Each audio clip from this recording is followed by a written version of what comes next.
the top-seeded Tar Heels atop the ACC once again. A dynasty continues in Chapel Hill. It's 5 in a row. North Carolina is a runaway train. Make it 6 in a row for Jenny Levy in North Carolina. ACC champions again. Oh, the queens of the ACC here in the Queen City. North Carolina trying to make it 7 straight ACC championships as the ACC Women's Lacrosse Championship presented by Ally continues. Boston College, Notre Dame, Syracuse already in the semifinal. North Carolina and Clemson, the winner of this game, takes on the Orange on Friday. Hi, everybody. Sheehan Stanwyck Birch, Jay Alter with you. We'll be joined by Dana Boyle and Charlotte North in just a moment. Sheehan, you take a look at this matchup. The perennial powers in the ACC, North Carolina, against a team in Clemson, first-year program. This is their first game in the ACC championship. You know, it's really Goliath against David right now, but UNC with the championship experience. But this Clemson team is 20 transfers, so even though they're their first-year program, they do have a lot of experience, but going out against a program that just won the national championship last year, a lot of championship experience. So it's kind of backwards. You've got North Carolina, they're the veteran program, the championship pedigree. Clemson, a first-year program, but they might have more experience. You know, for North Carolina, it's really a freshman who has emerged the last couple of weeks and has led the way. A lot of youth on this Tar Heel team, a lot of youth that are playing in huge roles. A lot of turnover and graduation from last year. Caroline Godine, the freshman, 38 points this season, has really come on strong the last 2/3 of it. She's a great distributor of the ball, also handles the ball with poise and confidence. Look for her to try to take charge of the offense. And for a closer look at the newcomers to the ACC, let's head down to Dana and Charlotte. Jay, and those 20 transfers, they come from 16 different schools. Charlotte, what else do we need to know about Clemson? Clemson is a first-year program, but they've made a splash, both nationally and within the ACC. Allison Kolak at the helm, she has done an incredible job piecing this team together, and they have made a run. Nobody expected for them to make this name for themselves. They were picked 10th in the ACC preseason polls, but they have been led by veteran transfers Hannah Hilkoff and Gianna New. They have watched this team make a splash in the ACC and pull out some big wins this season. No doubt they made a huge splash, Charlotte, but unfortunately for Allison Kolak, earlier in the season, she became diagnosed with breast cancer, which is just a huge gut. But she is such a positive person, and I'm so admirable of the way that she's been able to use her vulnerability, use her platform. She told me 1 in 8 women will get diagnosed with breast cancer, so if you see something feels off, go get a test. She met with her oncologist on Monday, got really good news, will not have to undergo chemo. We'll do some treatments of radiation in the summer, but her positivity and her outlook and strength is next to none, and I am continued to be impressed with her. Well, even with speaking with Jenny Levy, the head coach of North Carolina, she said first and foremost what Allison Kolak has done with being diagnosed with breast cancer and launching this program, because Jenny Levy took over this Carolina program or created it. She's the one and only coach, so she knows what it's like to start a program, and to do all that on top of dealing with a breast cancer diagnosis is truly beyond words. You know, and she's had the support of the community and her team as well, which I hope she's felt, because there's so many people that are rooting for her. Great update, Dana. Good to hear. And it is such an important message. And, you know, so for all the moms and aunts and friends that watching this game, important note, go get your mammogram. If she could just make a difference in one person trying to get some early detection, it makes all the difference. And it's been amazing to get to know her as the head coach of Clemson, but also she talks about, she didn't go to Clemson, but she feels like an honorary member because she has so much support around her. You know, the Tigers making their ACC championship debut in their first season as a program.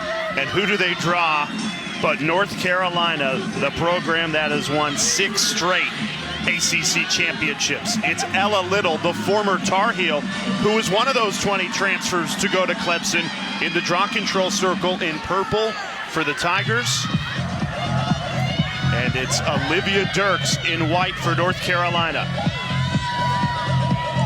Our final game in what has been a wild Wednesday in this quarterfinal is underway, and it's North Carolina that starts with the ball. What's the recipe for Tar Heel success offensively tonight? I think a fast start, and that's one of the areas that they are working to improve on, make sure they get fast starts. At this point in the season, all the teams we're talking to want to play a complete 60 minutes. Easier said than done, especially when you're the last game of the day and you've just been sitting around your hotel room in Charlotte. Now the lights are on. It's your turn. Winner of this game joins Boston College, Notre Dame, and Syracuse in the ACC semifinal. The good news is if they were watching the previous games, they got a lot of good content to follow, some exciting matchups. Yeah, back-to-back two-goal games that came down to the final seconds. Could we get another thriller here? Clemson sure hope so. Godine, plenty of room. She can really let it fly. Too much on that one.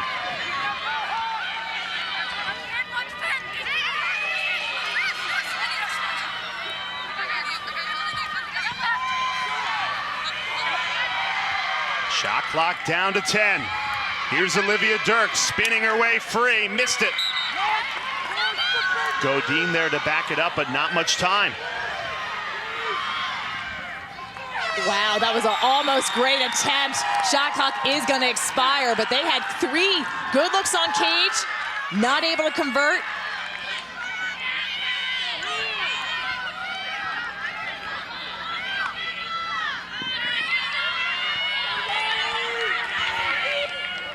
You know, for all those transfers that believed in Clemson as a first-year program, you transferred to this Tigers team to play in games like this. Now the day has finally arrived. You're in the ACC Championship quarterfinal, taking on the reigning national champions, the team that's won this conference 6 straight years. How do you rise to this moment? You know, there's a lot of experience. You have a lot of grad transfers, people that have used their eligibility at some of the top programs, but coming here to Clemson to shine. What a start! Belle Martire opens the scoring for Clemson. And that's one of those grad students, transfer from William and Mary. And what a take. Your defense holds strong, weathers through 3 shots by UNC. Martiri's able to get inside, protect her stick. Look at this. Gets her defender on her backside, protects the stick, and the defender goes for the swiping check instead of matching up. Gets it past Alicia Nicholas. That's her 23rd goal of the season. You can see the excitement. Everyone knows that Clemson is the underdog here, and you come into these tournaments just hoping this is your way in. You want to be the spoiler. Of the season. And what's so interesting about this Clemson team, Sheehan, is Belle Martire, she had an amazing career at William and Mary. So these are not just your average transfers. She's 3rd on the list in school history for goals scored. This is the type of team that Clemson is.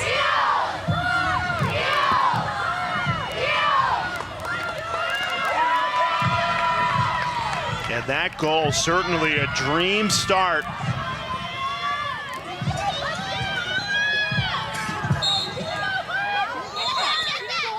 This is going to be an alternate possession on the draw. The ball did not go above the players' heads. UNC will get that first possession.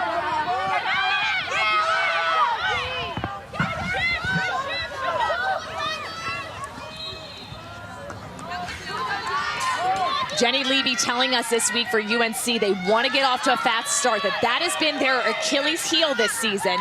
Let's see how they respond.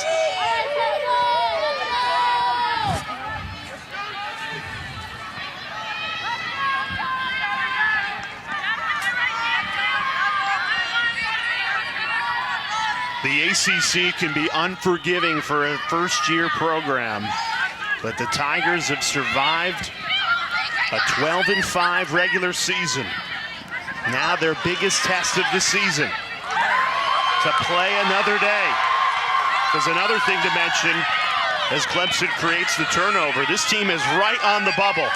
We don't really have a bracketologist for lacrosse at ESPN, but everything you read, they are one of those teams just squarely on the bubble. In the conversation, for sure, they may need to rely on some other players, other teams' performance, but a win tonight over UNC would go a long way. Would it put them in?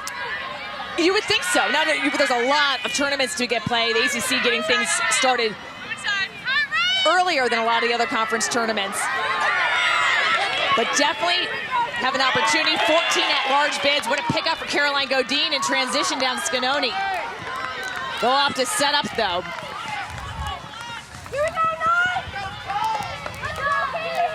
Get the substitutions to come in.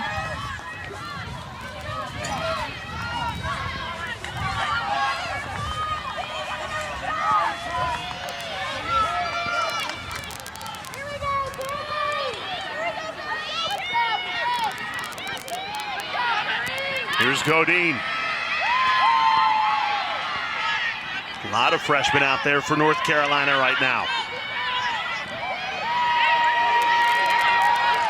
Look at the pressure defensively and the check. Ground ball. Tigers almost had it.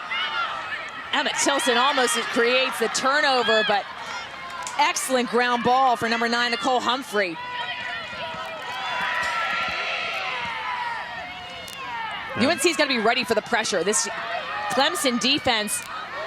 Woo. Kaylee Hart in the spin cycle. Over to Scanoni, who draws shooting space. And that's when a defensive player shooting space gets in that path of goal. They're not within a stick's length.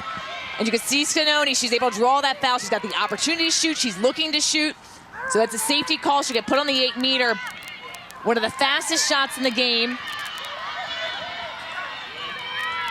A left-handed cannon. Scanoni fires. Went for the bounce, which takes some speed off it, and an easy save for Emily Lamparter. Maybe she's trying to mix things up, because oftentimes when you see Scanoni on the 8-meter, she'll just let it fly, and usually stings a corner, doesn't usually go for the bounce shot. UNC 0 for 4 on their first shots. They're going to get a turnover, which is going to send it right back down UNC's way. Emily Knowles will start with the possession.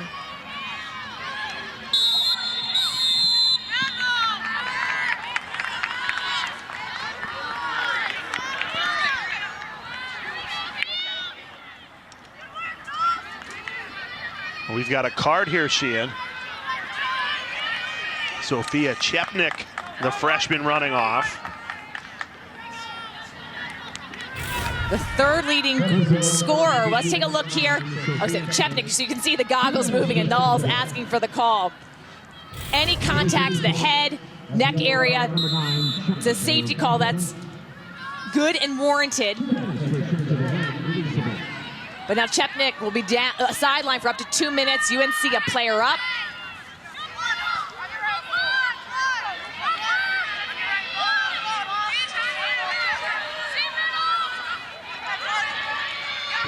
In the regular season meeting in Chapel Hill, North Carolina won comfortably 17-8. You get the impression early in this game it won't be nearly as comfortable in the rematch here in the ACC quarterfinal. Tar Heels still looking for their first goal. Great save, Lamparter, to deny Marissa White.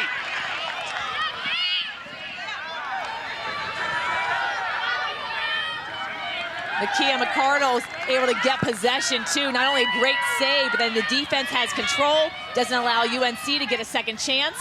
And 0 for 5 shooting for UNC. So what Jenny Levy emphasized, they wanted a fast start. So far struggling. It's interesting because UNC can be a very powerful offense. Same thing, Syracuse, one of the best, and they had a really rough first quarter as well against Virginia Tech, and Virginia Tech just gave them a really tough matchup. That's what makes the ACC so special too. It's not just a couple of teams at the top, a really deep league, and that is being proven here in Charlotte in what has been a wild Wednesday quarterfinal. And they all know each other so well. Not only do you have the regular season matchup, but you get to see how you match up individually. So many of these games being on TV, you're able to really watch week in and week out your competitors. You really understand the intricacies of their game. Ooh, oh, that was a tough foul. I believe it's going to be an offensive foul, and I wouldn't be surprised if that's a card. Yeah, Brooklyn Walker-Welsh, really hard foul there.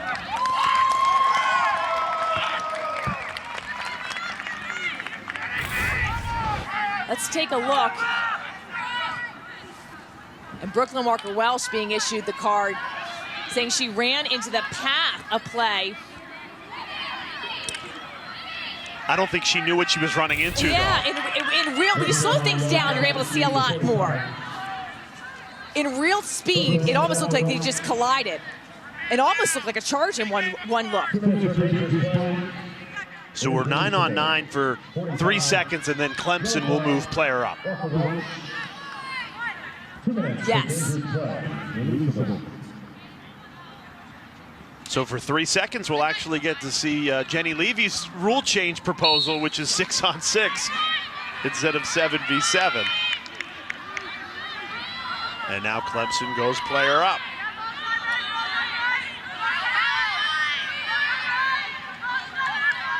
Let's see how Clemson can work this offense. You want quick ball movement, get the defense moving.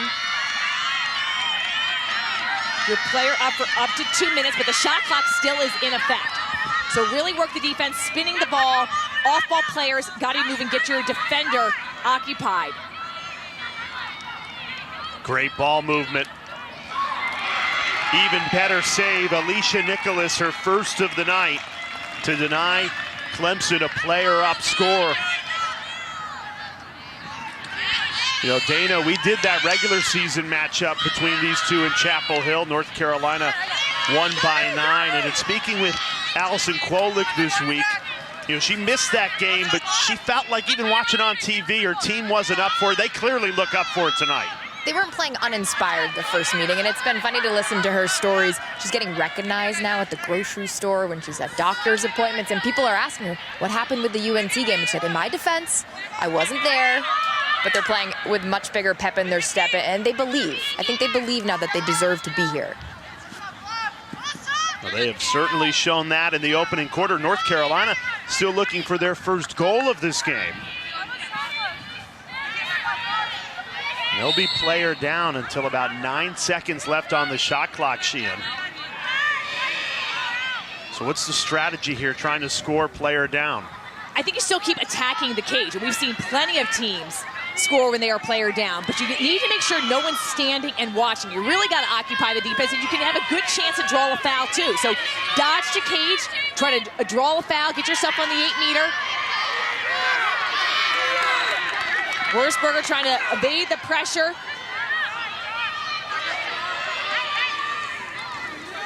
Six seconds left, so they just got to attack the cage hard.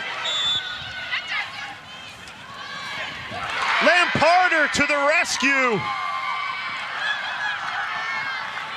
Fresh shot clock though. North Carolina recovers and reloads. Lamparter, 3 saves in this first quarter for Clemson. Lamparter, the Maryland transfer, didn't get a lot of time. Emily Sterling had a stellar year for the Terps, but has made her name known playing for this Clemson team.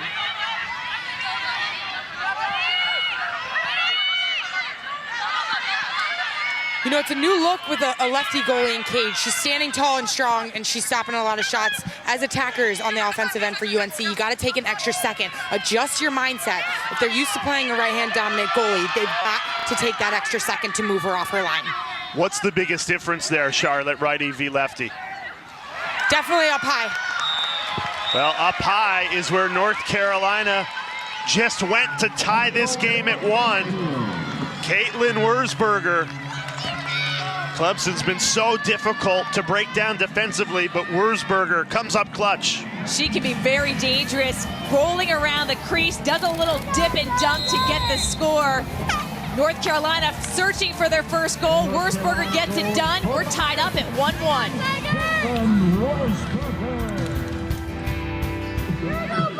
Welcome back to Charlotte. We're in ACC quarterfinal number 4. We made it to number 4. I've never seen this before. Instead of going in a huddle on the field, Clemson went to the bench. This is straight up football or basketball. Apparently Allison has done it since her time at Richmond, and she's brought it back to Clemson. I love it. Everyone was paying attention, focused in on her.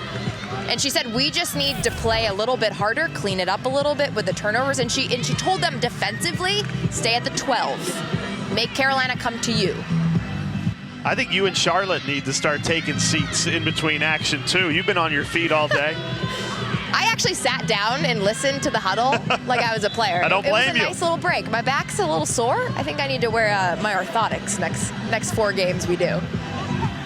The 4th game of what has been an incredible quarterfinal here in the ACC Championships, and we may have saved the best for last. Now hold on a second. While we were away, is there a card coming out? Remember, this is the same game in the regular season where we had the infamous cleat gate, where both teams were wearing metal spikes under their cleats, which is a rules violation. Now Jenny Levy is confused as to what happened there. And again, we were away for 2 minutes. The officials weren't even conferring, and then we come back from the break, and now a card comes out. They're looking back at the last goal, we're being told. Replays brought to you by the DV Sports. So Wurzburger, we've seen a lot of crease violations. Look at her right foot. In this angle, it looks like it's in the crease. Wow. So somehow Clemson got word, maybe in that timeout, perfectly timed. Take a second look. Now we've seen these calls. We've seen a couple replays happen today. We've seen it where they've been called back. You touch the goal circle line with your foot, you break that plane. Your stick is allowed to go over, your feet and body are not, even if the ball crosses over the goal line. So from what I see right here, let's take another look. Wurzburger usually does such a great job dancing around. It's that plant foot. Yep, that's in. That's on the line. Should be no goal. Wow. So interesting. A lot of the replays that we've seen of these goals, it is a matter of being on the line. You're talking about a matter of inches, but on the line is considered in the crease. What I don't understand is why wasn't this being reviewed while we were away? The review started once we came back. It would have been time efficient, right? Well, time efficient, but also when did it get called into question? I guess over the time, I don't know. But look, your foot is obviously in a Wurzburger, that right foot. I mean, that's clear as day. Yeah. Could be someone at home that was looking back and forth and maybe a text message got I guess so. I don't know what we're still looking at, because that last look should be all you need, right? And we've seen a lot of goals overturned because of that. Now the officials can ask for multiple looks, multiple angles. They want to make sure they get this call right.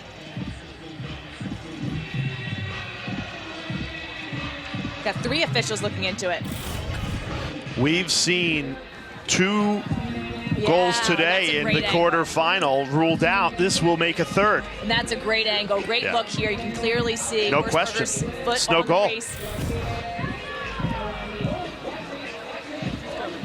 And some of the replays that we've seen, these are definitive looks. This is a great look. Review on the shot. The attacker was outside the goal circle, therefore the call on the field stands. Well, that... Wow. Well, now I'm confused. I'm learning something every game. So maybe they weren't looking at the same replays that we were looking at.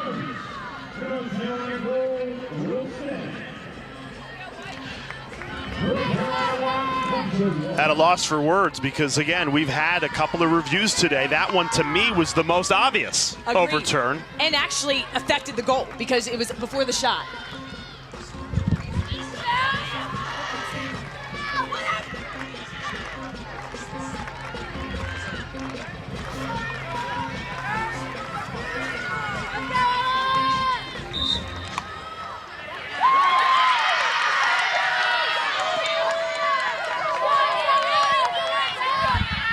Great clarification for Jen O'Donnell, who's the ahead of the officials here at the ACC. Yes, her foot was on the line, but because it wasn't part of the release of the shot, she planted, then took another step, then released it. It's not reviewable.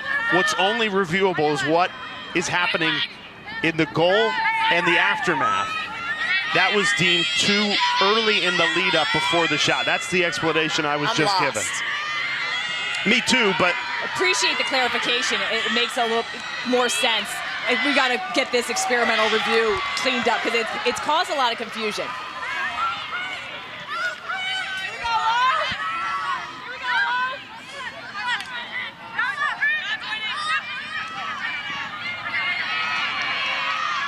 But love hearing that, the clarification. That still doesn't necessarily make sense because, again, what this experimental rule is for is about the officials getting the game clock right, getting the shot clock right, and if it's a goal or no goal. And what they're saying is it was before the shot, so they can't go back and review anything before the shot. If it was all in the same motion, then they would be able to say no goal, but because it was before the attempt of goal, they cannot review it. And again, I'm not saying right or wrong, I'm just repeating what we were told. I've been told. Exactly, and we've seen the reviews happen after the shot goes in, then the attacker goes into the crease, even though the ball's crossed the line, and then they call it back. But this could be a huge momentum shift for North Carolina, although great hustle from Clemson to win that ball back. But what we thought was going to be 1-0 is now 1-1.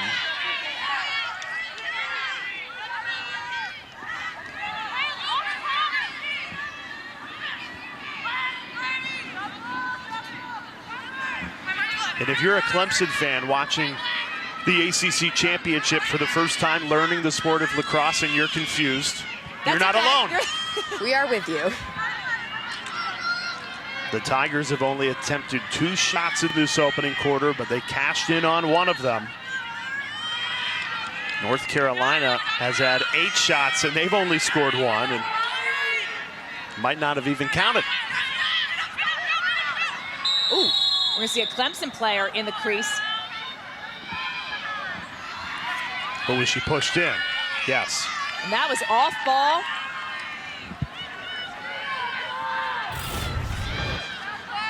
So take a look, and a shove in the back.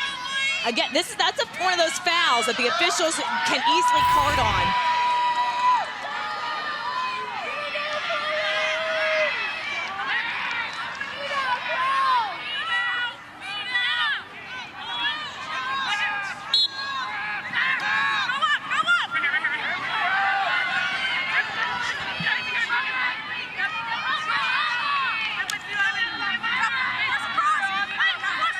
Here's Hannah Hillcoff. Dispossessed, Brooklyn Walker-Welsh in on the scene, wins possession for North Carolina, and the Tar Heels have time here. 55 seconds remaining in this opening quarter.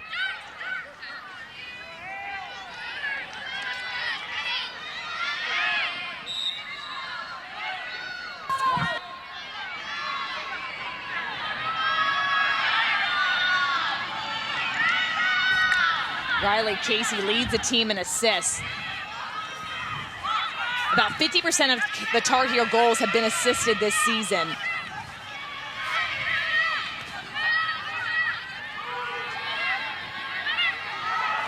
Curling around, Godine.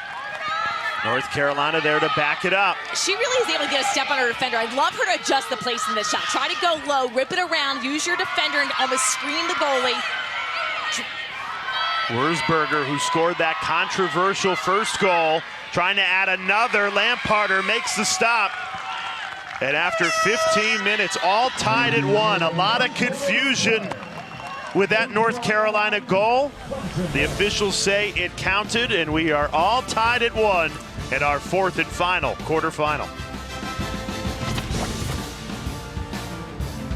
ACC Women's Lacrosse Championship is presented by Ally. Whatever you're saving for, we're all better off with an Ally. The ACC Championship rolls on here in Charlotte. Final game of our quarterfinal Wednesday. And for this Clemson team, first-year program, number 6 seed, all the talk of RPI. I think when you factor in the Tigers' case for the NCAA tournament, you have to consider they play in the toughest conference in America, no doubt about it. Look at the RPI top 10 when it relates to the ACC. 1, 3, and 4.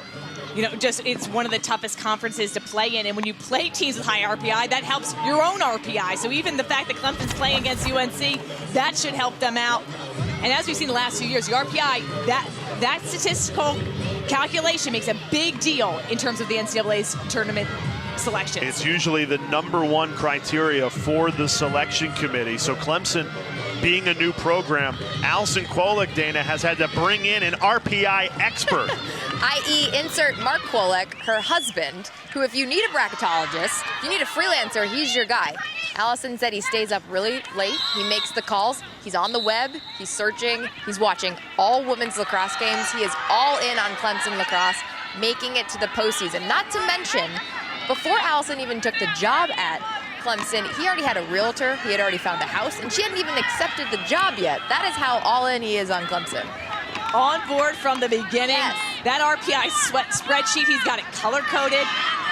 Clearly keeps him on his toes. She said he actually needs a little bit of a distraction, so this has been a good thing to put him to work, trying to take his mind off some of the other serious life things that going on. But it's a conversation. I mean, right now you got 15 automatic qualifying bids, 14 at large, and so many great teams in Division I.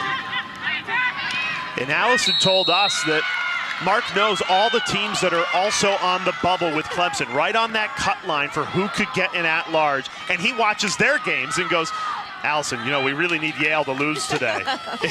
Too funny. North Carolina shooting 1 of 10. The shooting struggles that has plagued them throughout the season showing up here in the quarterfinal. Lamparter got a piece of it, but not enough to keep it out. Lauren Figueroa fires North Carolina in front 2-1. Striking off the 8-meter, we've seen how those free position goals are so important in this game, especially when you're struggling shooting in your settled offense. When you get to the 8-meter, you've got to convert. Figueroa just goes in hard, nice high bouncer. You see Lampard just spinning around trying to track where that ball is.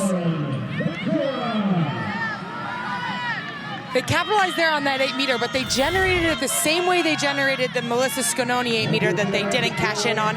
They've got to start winning their individual matchups. I want to see them continue to isolate, dodge hard, draw 2, zip it through X, and then that's when they're going to get that backside shooting space call for an 8-meter. Got to draw those shooting space calls. Figueroa, she's one of the grad transfers that came into this UNC program, a 5th year. St. Joe's, she was the A10 Player of the Year, 72 goals and 15 assists in 2022.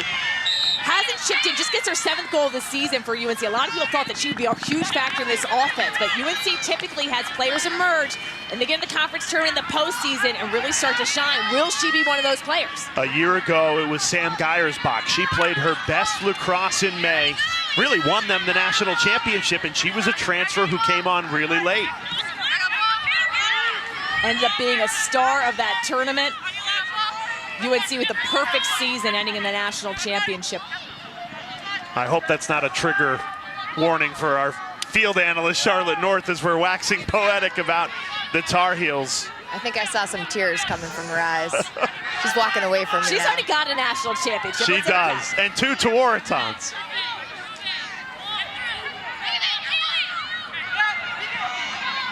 Here's Kaylee Harden, a freshman having a phenomenal season for this Tar Heel team.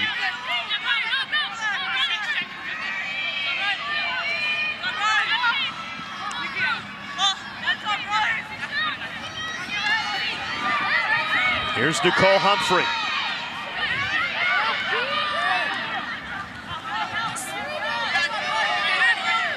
And back to Harden, trying to get the hands free. What a shot! Kaylee Harden unleashing a flamethrower to the back of the net. The freshman out of New Canaan, Connecticut. Spectacular strike. Great score for Harden. 9th goal this season, but she's coming off a game where she had 3 goals on 3 shots in the Duke win. Sometimes all you need is freshmen. You just need experience. You need a chance to get in there, show what you're made of. And Harden, love this spacing that she has here. So gets her, attacks her matchup, drops her stick low. Look where the ball ends up. Her stick drops low, and then she's able to fire that rising shot. Tough for a goalie to track. And she's allowed to do this because of all the room she has. The slide isn't there. Her stick's able to get free. She's able to generate the power. And Kaylee Harden has that Tar Heel lacrosse DNA in her blood. Her father, Boyd, was an All-American, but he played for North Carolina. And just a freshman, and Jenny Levy has said she's a traditional Carolina midfield player. She does it all for us.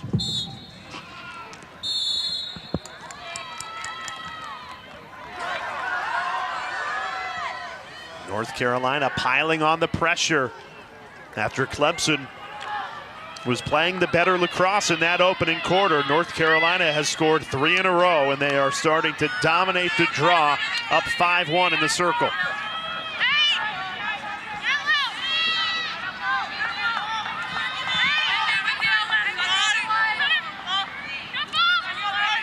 Clemson trying to weather the Tar Heels storm right now. Desperate for a stop. Figueroa, already a goal today in attack mode, scores again! Lauren Figueroa taking over this ACC quarterfinal. UNC had trouble scoring, but they've been able to just connect in this second quarter. Riley Casey actually started directing the traffic, telling players to cut through, which allowed Figueroa to have all the time and room, get to the inside. Beautiful job getting her defender on her backside, using the face dodge, the switch to the hands, increasing her angle. UNC started this game 1 for 10 on their shooting. In the second quarter, they've gone 3 for 3. Those are the adjustments that you hope your team can make. It's an easy game when you make your shots. That's what North Carolina has done to start this second quarter. We started at 11 in the morning, and we are still going. Quarterfinal number 4 under the lights here at Charlotte. And North Carolina a 4-1 lead. They have all the momentum right now. Clemson has actually not even attempted a shot in the last 10 minutes of this game.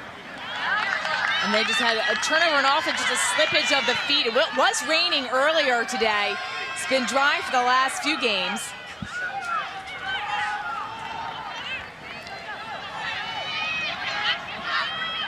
So the drought continues for Clemson. North Carolina looking to continue to capitalize. Godine, so crafty, curling around and scores! Caroline Godine continuing to emerge as one of the best scorers in the ACC.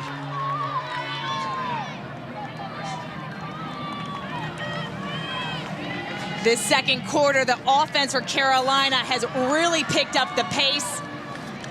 Godine, we highlighted in the open, 20th goal this season.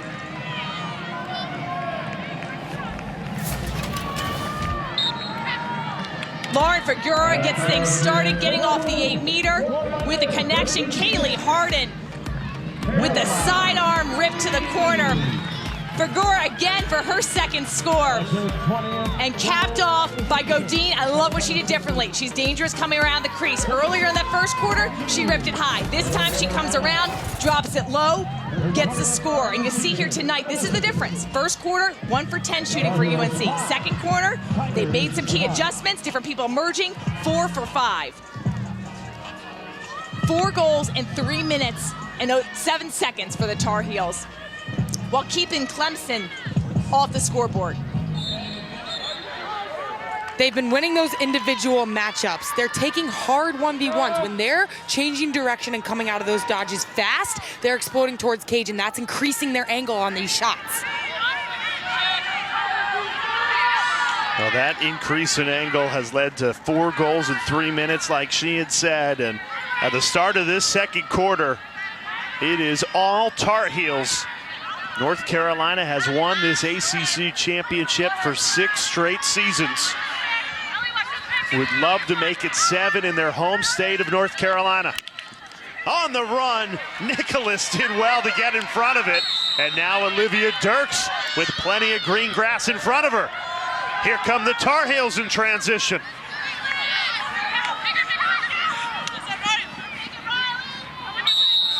Riley Casey trying to draw shooting space. You see her wind up with that pump fake. She gets the call. You see how fast UNC moves in transition. They let the ball do the work. They've got excellent speed, but they passing on display.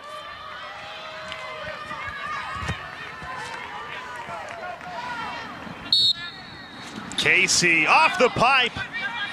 Inches away there. Marina Miller with a nice rebound off the post.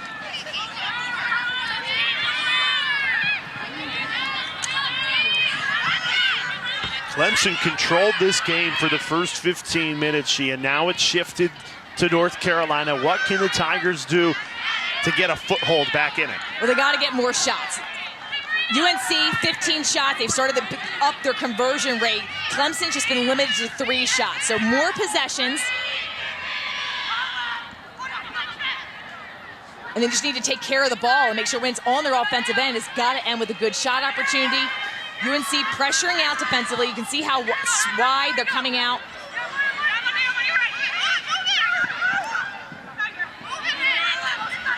Excellent stick up. North Carolina's defense has turned it up a notch. And that really is the strength of this year's team. Jenny Levy has said it time and time again.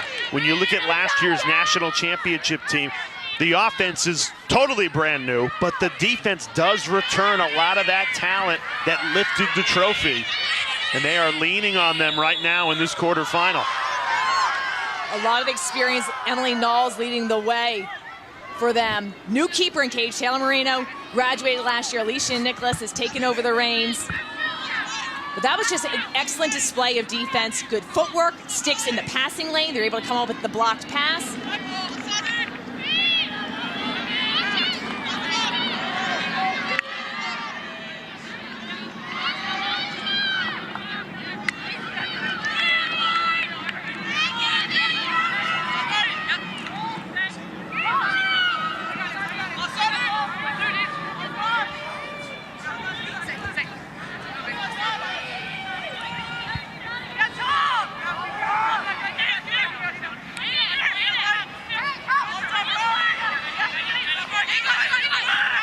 Plenty of room. Humphrey, did it trickle in? Yes! Count the goal. Nicole Humphrey in attack mode. And it's 6-1 Tar Heels. The Tar Heels going to cage with authority. Really attacking, not slowing down. After a very slow first quarter, multiple different players getting in on the action. Humphrey gets her first score of the game, and that's just a mismatch in the communication. Miscommunication on the switch on it. Who's covering Humphrey? 5 goals in 6 minutes and 17 seconds for the Tar Heels. That's her 22nd of the season. And that's unassisted. Charlotte talked earlier about increasing your angle, and you're seeing a lot of these players protecting their stick to get to the inside, increase the angle. The closer you get to the center of the field, the better look you have in cage. Increase your angle, go by that way. Clemson needs a jolt. This is all North Carolina in this second quarter.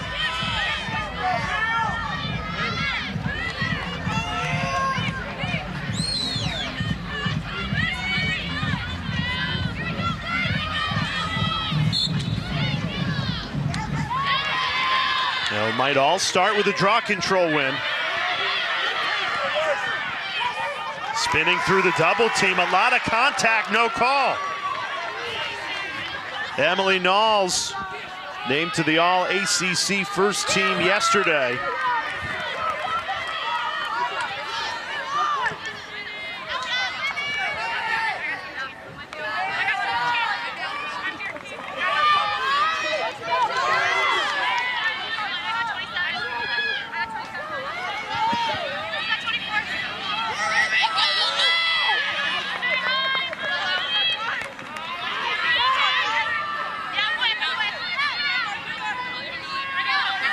Spacing is so key. You see the off-ball players occupying the defender, cutting through.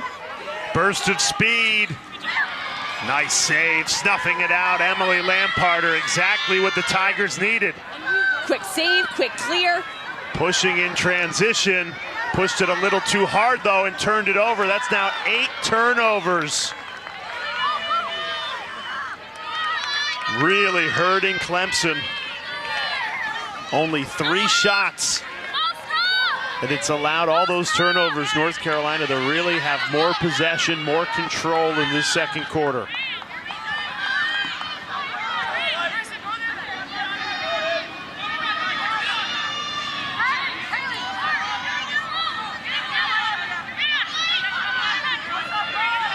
Watch the off-ball players, they cut through.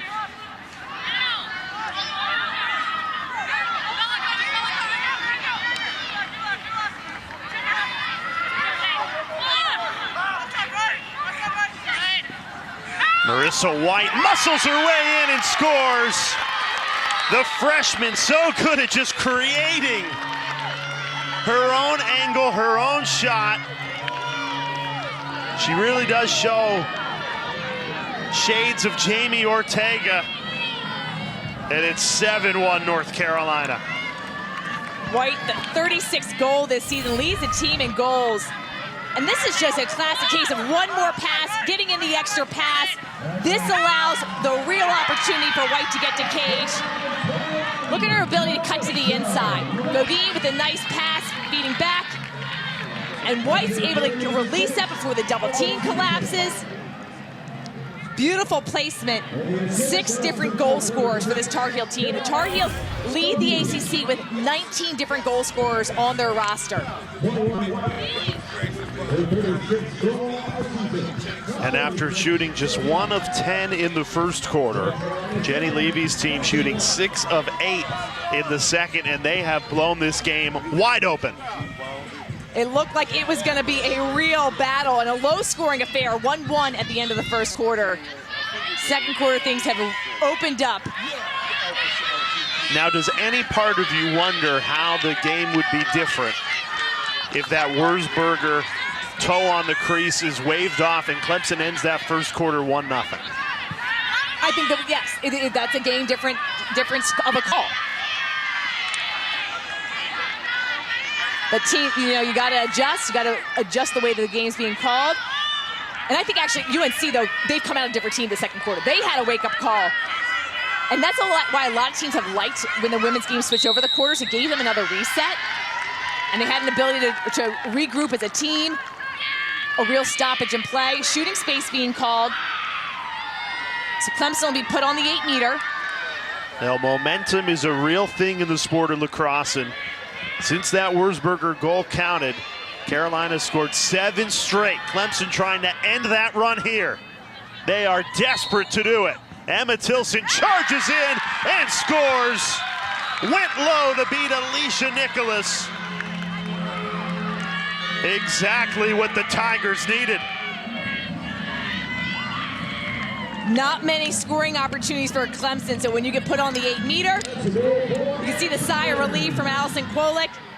You gotta make sure you deliver. Tilson's on a great hash mark. Watch her explode, the protection of the stick. She releases it before the sticks can make contact.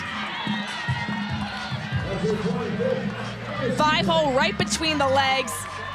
Avoid stepping in the crease, that goal is good. Great move to set up that 8-meter. I think what Clemson needs more of on the offensive end is more of those isolated dodges, those isolated 1v1s that's going to force North Carolina in their defense to draw a slide and go to that on-ball player. They've got to continue to go hard to cage and have this UNC defense adjust. Go hard, either get the opportunity to shoot, make sure that the double team can come to you, then you can dish it out. You got to make something happen.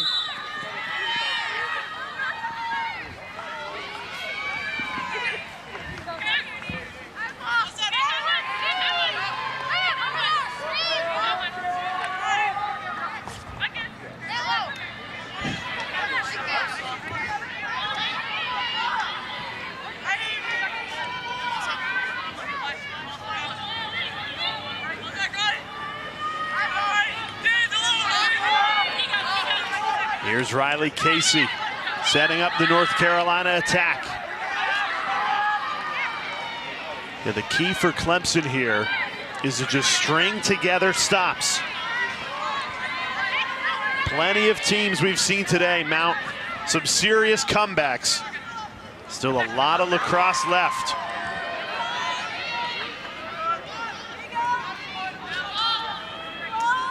I think what we've learned is you're never safe in the game of women's lacrosse. You go back to the draw after a game is scored. You can score goals in bunches. Riley Casey heads up move to pass that off. White got a good look, couldn't finish.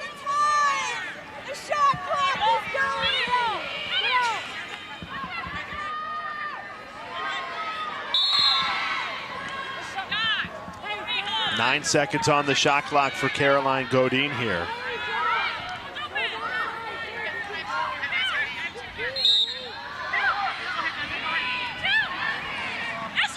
Great save, Lamparter. Just the stop Clemson was looking for. 6 saves in this first half for Emily Lamparter.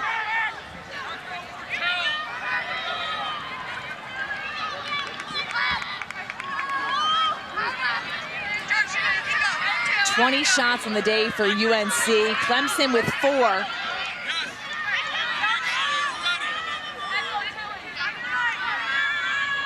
It doesn't feel that lopsided, and yet it is. And the scoreboard does reflect that, a 5-goal lead for the Tar Heels. Just Took tipped a off couple the Clemson. deflections, North Carolina ball. And that's been the issue with Clemson tonight. They would get the ball down, make a turnover, or get the goalie save, and then they come down and not generate a shot. You got to make sure that those offensive attempts, your passes are clean. 9 turnovers on the game, 5 this quarter.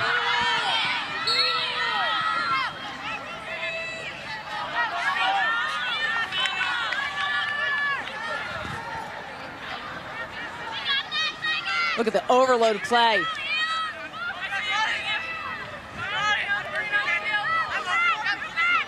Successful offenses create space. They generate easy ways to go to cage, work in groups, setting picks, just creating opportunities for you to get your defender basically lost. You want to get a step on your defender. Look at all the time and room.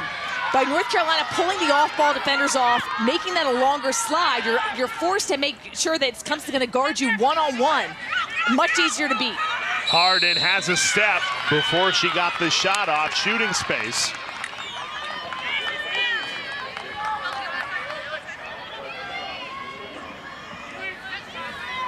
Harden so explosive. Already 1 goal to her name tonight. Freshman charges in, rings it off the pipe. What a quick release. Just explodes off the 8-meter.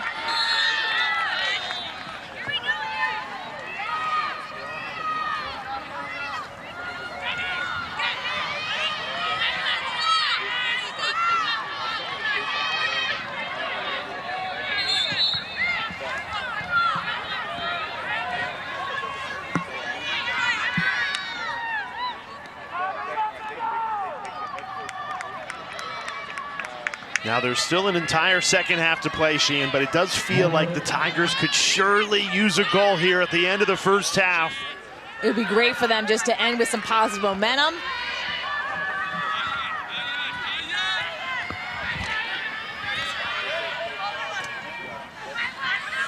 Make the mountain to climb in the second half a little more manageable.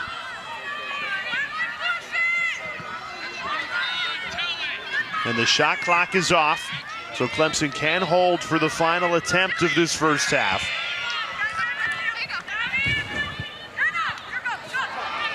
Emma Tilson couldn't hold on, and now here comes North Carolina.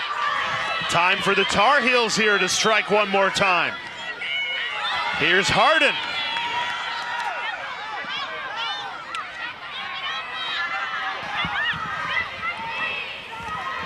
The perfect pass, and Humphrey perfectly places it in the upper corner. North Carolina makes it 8-2 with just 5 seconds left of the first half. Really pretty transition goal. End to end. Not how Clemson wanted to end this second quarter. Riley Casey gets it inside to Humphrey, and then she has to catch that a little bit low. And then when she brings the stick back up high, that gets Lamparter a little bit off balance. You see Lamparter almost thinking that she's gonna go low. She's down, watch her stick, and then the shot goes high. Really smart attackers recognize when they've got a goalie committed one way, and you either get them committed by your body movement, you throw in a fake. The senior gets her 23rd goal this season. Feels like a long time since Clemson led this game, and yet they led it for 9 minutes in that first quarter. Scored early, It led until the 3:57 mark when Wurzburger controversially tied the game at 1. And really, since that goal, it has been all Tar Heels.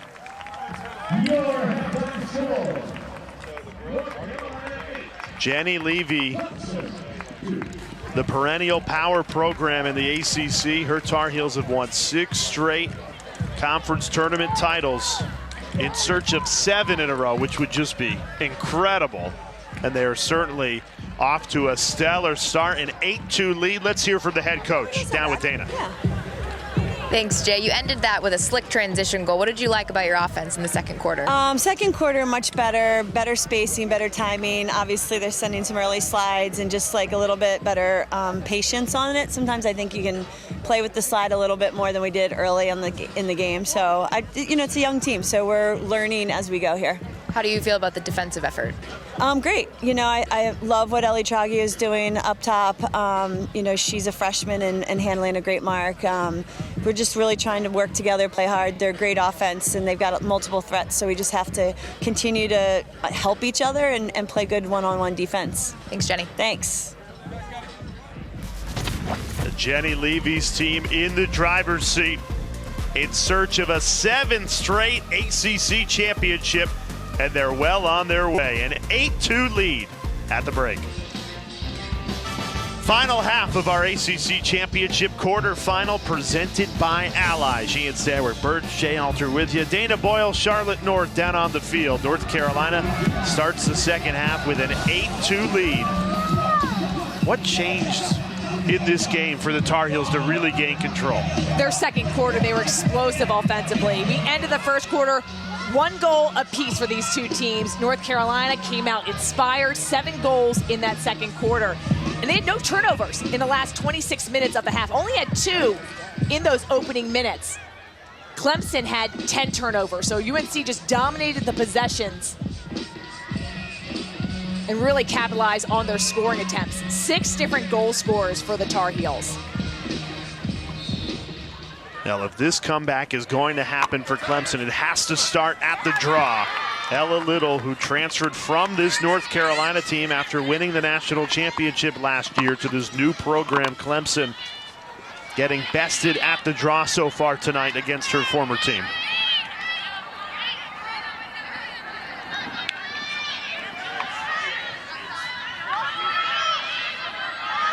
You just get the feeling that the Tigers have to generate so much more possession, Sheehan. Only 2 goals that entire half. Now they've got to find at least 6 to tie it here. North Carolina picking up where they left off. Alyssa Long. Make that 7 different goal scorers for UNC now, with Alyssa Long getting involved in the stat sheet. 14th goal of the season for the junior. Riley Casey gets this ball along up top. Just see the fast footwork. You attack your defender, go right at him. Quick shifty, change of direction. Wide open, goes right off the stick of Lampeter. That's her 14th of the season. UNC starts this third quarter off strong. Slow start, which was a point of emphasis for Jenny Levy and her crew, but the second quarter started strong. Third quarter off to a good start. And Clemson, really the story for them is just 4 shots total on the day. High conversion rate, 2 goals on 4 shots, but they got to get more chances.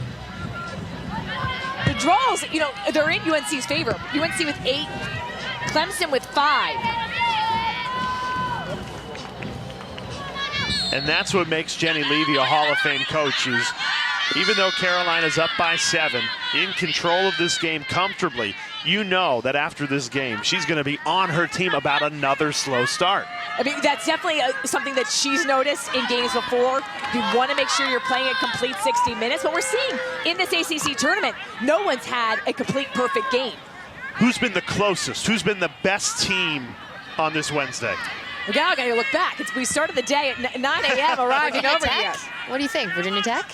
Dana, you can't pick a team that lost. But they played really well. No one expected them to be in that game. That is true.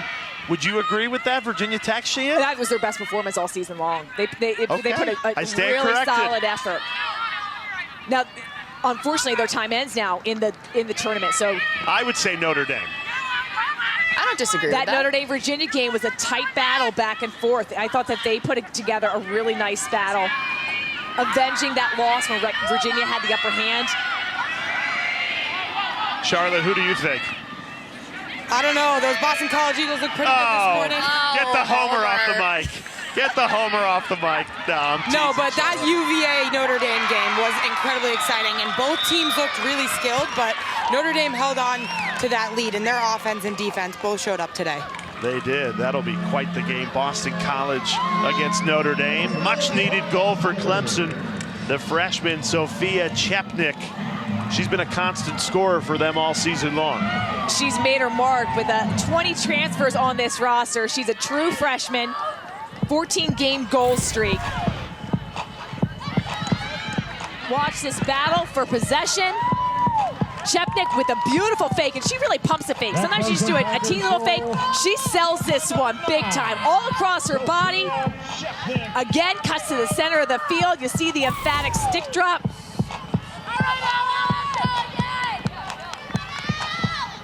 That's her 33rd goal of the season.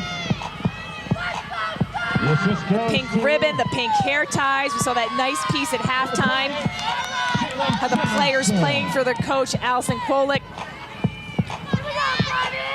Battling breast cancer since the middle of this season. Missed a few games to deal with that diagnosis, including the regular season matchup against North Carolina in Chapel Hill.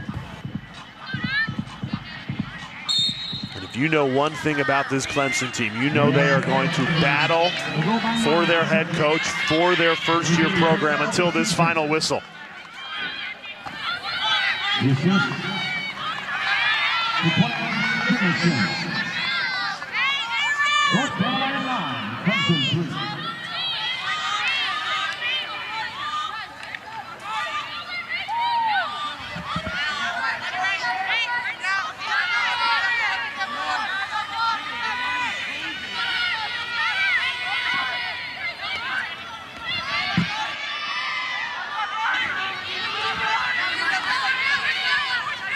Here's Riley Casey. She's been attacking from up top a lot today.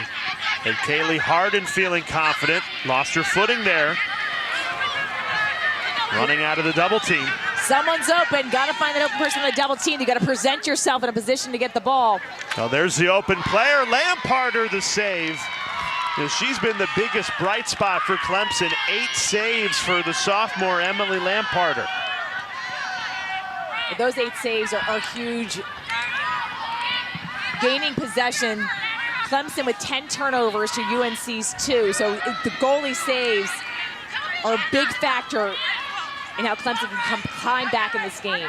And think about it, it's not like she just stepped into the game and hasn't been used to facing high-level shots. When she was at Maryland, players like Aurora Cordingley, Libby May, Hannah Lubecker were shooting on her, so she's gotten good reps. And such a highly recruited goalie. Yes. They just happen to have Emily Sterling.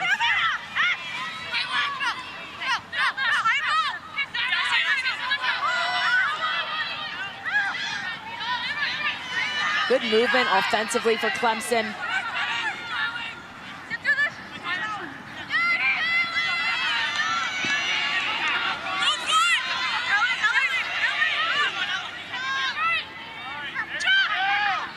Chepnik, not a great angle there, but you like the aggressiveness knowing you need goals in this second half. Need goals, need shots on goal.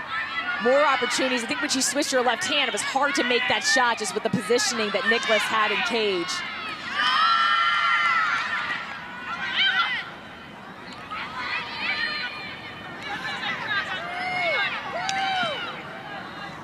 Shot clock expires. Empty possession for Clemson. And there's just, with a 6-goal deficit, you can't afford too many of those because then the clock starts working against you.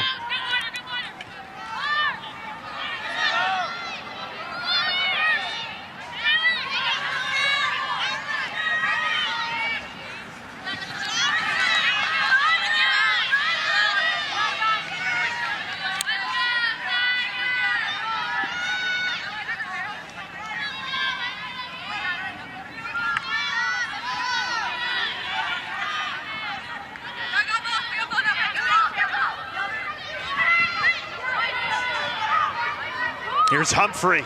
Lost her footing, and she had a step.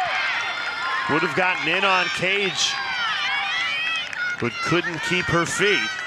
And Clemson, they have changed their tactics offensively, Sheehan. In the first half, the Tigers only attempted 4 shots. In the first 5 minutes of this third quarter, they've matched that total of 4 shots. You got to go out swinging. You know, they are only 6 goals down in this game. You can score in bunches if you get possession and string together opportunities, but you got to have good looks on Cage. That is the first turnover for the Tar Heels in 28 minutes. They've played very clean lacrosse here in Charlotte, looking for what would be a 7th straight ACC championship. They are the queens of this conference until proven otherwise. Anna Hilkoff, burst of speed, goes to goal and scores. Hannah Hilkoff, the senior out of Jupiter, Florida, makes it back-to-back Clemson goals, and this Tigers team isn't going anywhere. Hilkoff, the Oregon transfer, scored the first goal in Clemson history. Watch her dodge. She attacks from up top. And not much of an angle here. Now here's a left-handed rocket. She just finds a sliver of space. Look where she's shooting. Right between the ankle and the post. There was about 5.5 inches of room that she's able to fire that ball into. Leads the team in goals this season. 2 goals in 4 minutes and 14 seconds for Clemson. And that's after only scoring 2 goals the entire first half. Now 2 goals in a little bit more than 4 minutes for Allison Kwolek's team.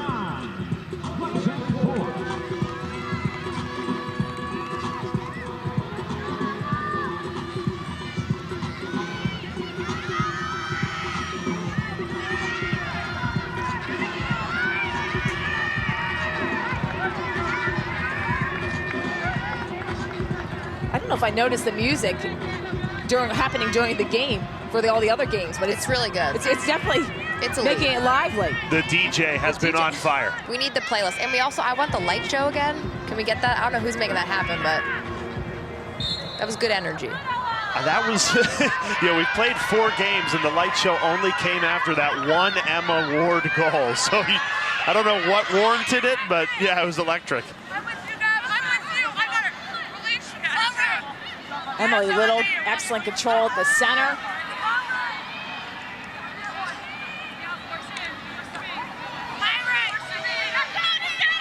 Syracuse, Boston College, Notre Dame, 3 teams already in the semifinal.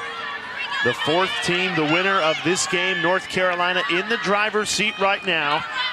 But Clemson battling back-to-back goals for the Tigers, looking for more.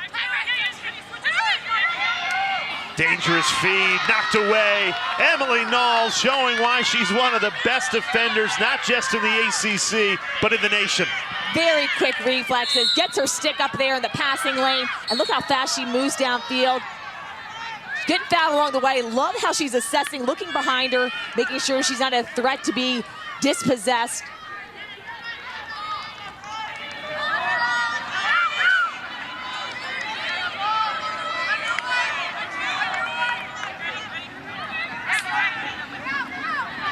Clemson marking up tight on Caroline Godine and Caitlin Wurzberger, 2 of the ball handlers typically to hold the ball behind the cage. Great feed, can the finish come? What a move! Breaking ankles, curling around the crease and scoring. Caroline Godine. Oh, Godine is so crafty around the cage. She is so shifty, handles the ball with confidence, gets her 2nd goal of the day, scoring in multiple different ways, and this time with fancy footwork, she's able to leave her defender in the dust. Riley Casey with the feed behind, freshman on freshman. Godine throws in the fakes, gets the score, and Carolina extends their lead to 6. Jenny Levy in North Carolina, the reigning national champions, hoisted the trophy about 11 months ago. Boy, they'd love to do it again, but first they're focused on trying to win a 7th straight ACC championship. They have dominated this sport and this conference, a perennial power under Jenny Levy, inducted to the National Lacrosse Hall of Fame in 2021. Also the head coach of the United States national team, which won the gold medal this past summer. Charlotte North actually played for Coach Levy. Was Jenny just showing off the dance moves a little bit? Telling someone to shake something. I've never seen Jenny dance. This is a first. There's a first. Charlotte, I'm curious, what was it like playing for Coach Levy this summer for Team USA? It was incredible. I mean, it was a historic summer for Team USA. I was very fortunate to be a part of the first team to win on home soil. And I think Jenny did an incredible job just pushing the needle forward for the game of women's lacrosse. She increased visibility, accessibility, and a number of other things for that team. And she just did such a good job allowing us to be successful and lead us to that gold medal. Perfectly said. I mean, Jenny Levy's such a huge fan and champion of the women's game, an excellent player in her own right. Saw her coaching accolades, have kids that play the game. She really cares about the future of the sport. And it's evident and willing to sacrifice the time. And all the coaches that participate in the U.S. national teams, whether it's at the under 19, under 20 level, the elite women's teams, developmental programs, it all adds up. And we are so grateful for the time they put in. What's incredible is in just a couple of months span, you win the national championship and then a World Cup gold medal. I mean, he doesn't get any better for that if you're Jenny Levy, and yet, Dana, she keeps that hunger for more, and she instills that into this North Carolina program. She does, and she's actually had 13 former players join her staff as assistants, volunteers, or GAA coaches. Marie McCool was on that gold medal team. She's also got 2 national championships from Andy Eldave and Sam Geiersbach, so she likes a young staff. Yeah, Geiersbach was the hero during that national championship run, and the Tar Heels add another. Jenny Levy's lead is now 7. Kaylee Harden quickly becoming a star of this UNC offense. Another one of those players that as the season has progressed, she's amped up in the scoring. One of those freshmen. She's not playing like a freshman anymore. Look at the protection of the stick. The future of this Tar Heels program that has so much history and passion. You might be seeing it unfold in real time. Freshmen like Kaylee Harden, Marissa White, Caroline Godine. Of the season, North Carolina 11. I love to see what Coach Marie McCool, who I was fortunate enough to be teammates with this past summer, has done with this young and talented roster on offense. She is getting them to gel at the right time. It's really impressive to see the impression she's had on all of these talented players like Godine, like White. It's fun to watch. And she was on that gold medal team that Jenny Levy coached. What was it like playing with Marie, Charlotte? Tons of fun. She's an incredible teammate, but she's also one of the best midfielders out there in the game. And I had the honor of lining up next to her, and I think she had an amazing summer for Team USA.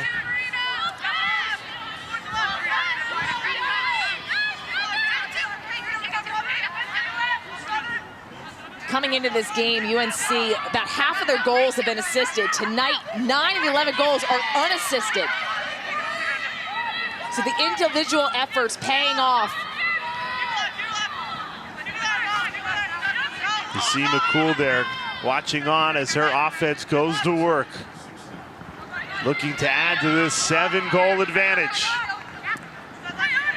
Godine, the hesitation, pulls it back. North Carolina backs it up, shot clock at 30.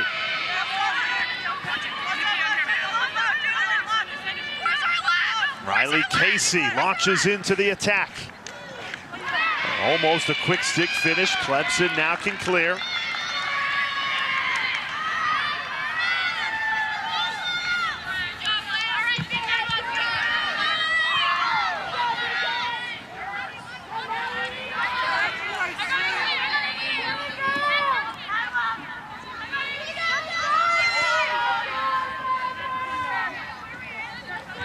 North Carolina with 27 shots, Clemson only with 9.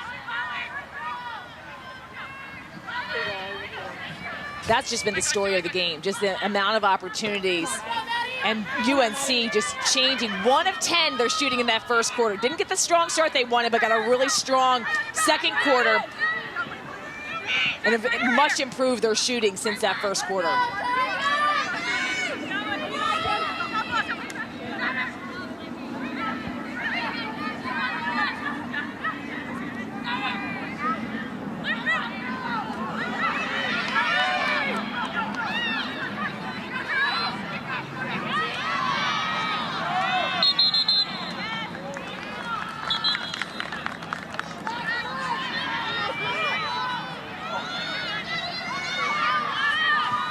We've touched on it a couple of times tonight, but Clemson playing in their first ever ACC championship game, and they draw a team that has won the last 6 of these tournaments. Dana, I'm curious, you were at that first game in Clemson program history, a win against Wofford. How have you seen this program grow from that moment in time in February to now? I'm really impressed with the defense. I think that's a team chemistry aspect of the game, and I've seen them slide on a string. Communication is better. Their offense was never a question, but can you play together offensively? I think they're just playing a lot more unselfish, and they have gotten a lot better. I mean, think about it. They didn't play in the play-in game. They made it to the quarterfinal. That's a huge improvement. Earned their trip to Charlotte. You're right, didn't have to play in that first round game. And one of the things that Allison Kolak shared with us was it takes a long time to grow together. Even though they've got experience, you have to be playing together as a team. So that flow on offense, that takes time to grow. And you have so many players coming from different programs that have different offensive styles from their different offensive coordinators. So that's a whole nother layer of complexity that gets added to it. And now she's trying to bring in her own style. Different terminology. Timeout taken by North Carolina, a 7-goal lead with a little bit more than 2 minutes left of this third quarter.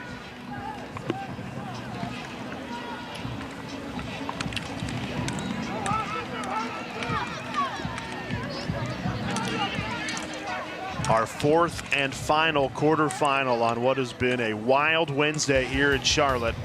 The ACC Women's Lacrosse Championship presented by Ally.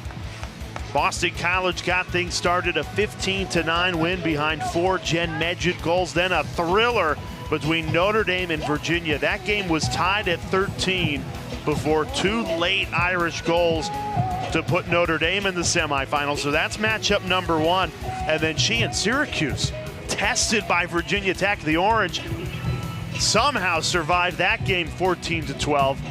And they'll play the winner of our matchup right now. I think that was the most shocking game of the evening, really. Syracuse coming off the loss against Boston College in the regular season. We thought that they were going to respond, and Virginia Tech went punch for punch with them. Blair Guy had 5 goals, but in the end, Megan Tyrell took over 2 key goals in that fourth quarter. I thought Sierra Cockrell really shined for the Orange as well, and they will advance to the semifinals.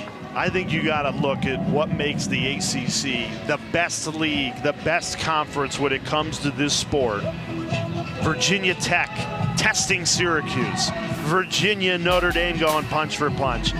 According to Lacrosse Reference, our dear friends over at Lacrosse Reference, these are the NCAA tournament projections. So the ACC projected to have the most bids by conference, but only 5.1. That tells me Clemson is way outside the bubble, because I think North Carolina, Syracuse, Boston College, Notre Dame, Virginia, those are your locks. If Clemson gets in, that would be bid number 6 for the ACC. So you think the Tigers could be in trouble, in jeopardy of missing? Do you agree with Lacrosse Reference, or do you think Allison Kolak's team deserves an at-large bid? I think they're going to need to have a win tonight to be in that conversation. However, anything can happen. This is the most exciting month of lacrosse, all the different conference tournaments. And if all the projected AQs win, that gives a lot more room for the at-large bids. Next week, we find out. Selection Sunday, women's only selection show. Yes, let's go. Televised live. The NCAA will release their top 10 on Sunday. Yes, they will. Good memory. April 30th. So that'll be a good peek into the mindset of if the season ended on Sunday, where they rank everybody. And of course, there's games to play next week, so likely it will all change, but gives a good peek into the minds. I think Notre Dame's going to move into that top 10. North Carolina pouring it on. Coming right out of the Jenny Levy timeout, Nicole Humphrey makes it an 8-goal Tar Heel lead.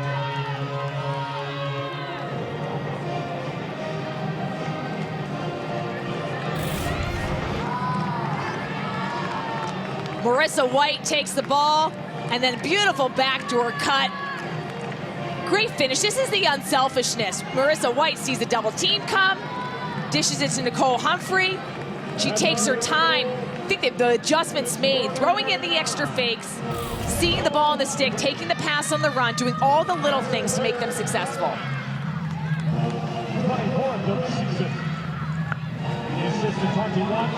A hat trick for Humphrey in this ACC quarterfinal.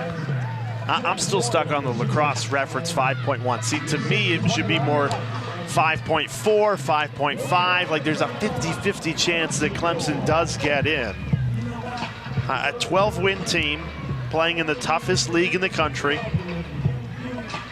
I don't know. I think they'd be hard to leave out. Well, and one of the criteria is strength of schedule, and I think that's where it gets them. Yes, they have the hardest, a really hard conference schedule, but the out-of-conference schedule, when you're comparing them against other teams' resume, that's where it doesn't necessarily stack up.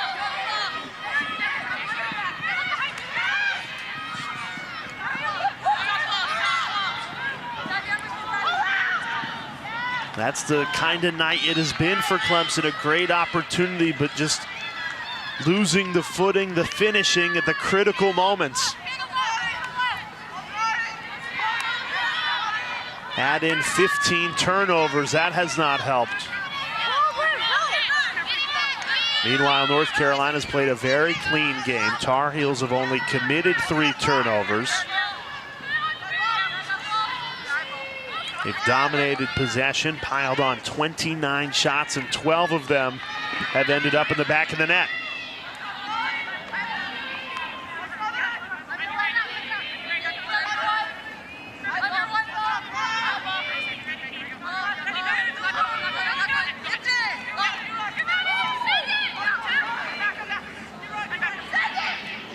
Now this is just what North Carolina does. They hit a new gear in the postseason. Champions in the last 6 ACC tournaments. And now a 9-goal lead in the quarterfinal. It's just in the DNA of this program. And add another goal scorer to the Tar Heel list, Mackenzie Rich. Beautiful isolation play. All the time and room to get to the center of the field. And look at the placement of that shot. Non-stick side, low corner.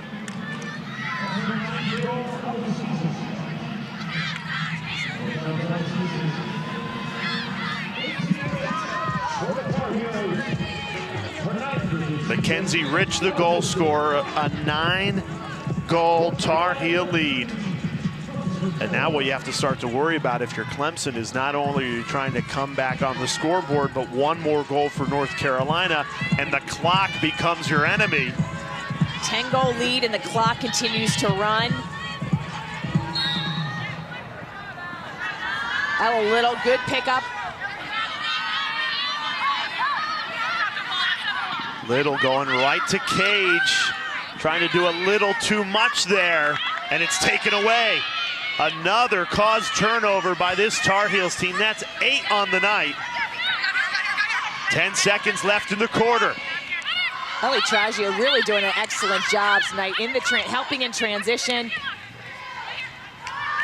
Miscommunication there, but no harm, no foul for North Carolina. The Tar Heels in the driver's seat, a 9-goal lead as we head to the 4th quarter.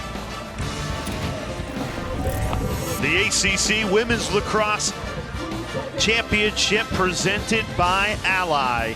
Our final quarter here on quarterfinal Wednesday, and North Carolina all over Clemson 13-4. Sheehan, Stanwick, Birch, Jay Alter with you. Dana Boyle and Charlotte North, our field analysts. And really, North Carolina struggled in that first quarter, 1 of 10. Since they've straightened out the shots, this game has been all Tar Heels. And that was really an anomaly, really, for the first quarter. They could not get anything going. Ended that first quarter, both teams 1-1. No one would have predicted that, but made the necessary adjustments. Multiple different players scoring for UNC.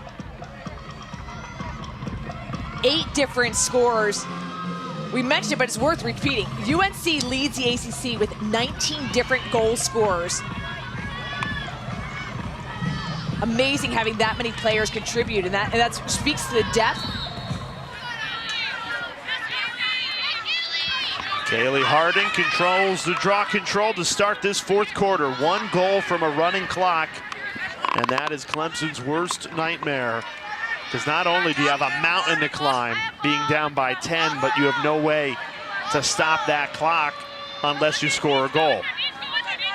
Usually in women's lacrosse, after a goal is scored, the clock stops. You're able to go back to the draw. It takes a few seconds for the draw to get set up, and then once the draw is taken, it restarts. So when the clock is running, you lose precious time, especially after a goal is scored.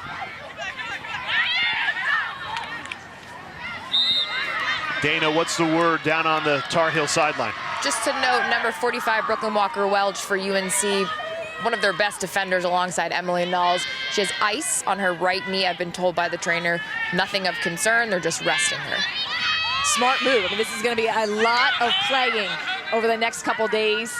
A long night. This game will finish very late. Past your bedtime?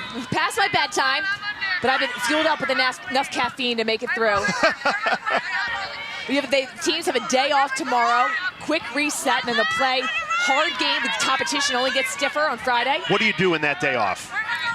The team is they're going to have a lot of rest and recovery. I mean, it is going to be about staying off the legs. Great goal. Clemson not backing down.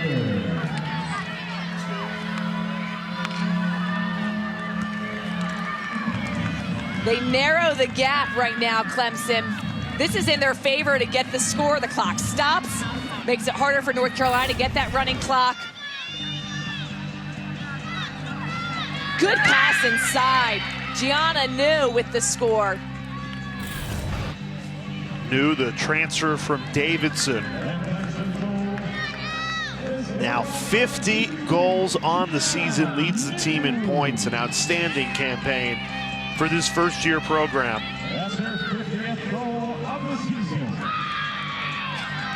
First shot of the day for New, and that just speaks to the differential in shots. Clemson just with 10 shots on the day. UNC has picked up their opportunities, 31 shots. But you're talking about the day off. I mean, this is in preparation. This ACC tournament and all the conference tournaments are real preparation for the NCAA. You have the semifinal games, a really tough battle, and then you have 1 day off, and then the championship game. And you want to make sure you build that into your regular season schedule, some of those recoveries, how do you make that work? And then if you're able to play in the conference tournament, this is a great training ground. Hard foul after the draw control win. This is a yellow card against Clemson. Good call, cross-check. It's Hannah Helkoff is going to be sidelined. So take a second look at this. And you can see Helkoff, the extension of the arms, the horizontal stick in the body.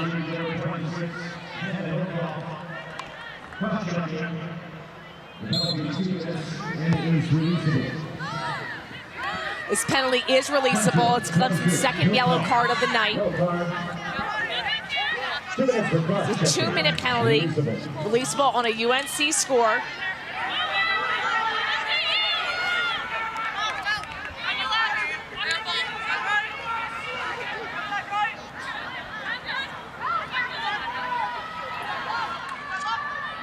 Scanoni, the extra pass. Riley Casey finishes it off. North Carolina cashes in on the player up. And the lead is back to 9. You can see the energy, the excitement for the Tar Heels. Still continuing to celebrate. 27th goal for Riley Casey. Leads the team in assists. Scanoni with the feet inside. Great quick ball move, and I like how they actually attacked the penalty early on. I thought they were going to work the clock on that. Back to even strength. That score does make them go back to even strength. But I think it's important. There's going to be times over the next few games in the NCAA tournament where Carolina's going to need to score on that extra woman opportunity. And you're going to have to do it quickly, not necessarily going to want to work the clock. So it's good to take these opportunities as training ground.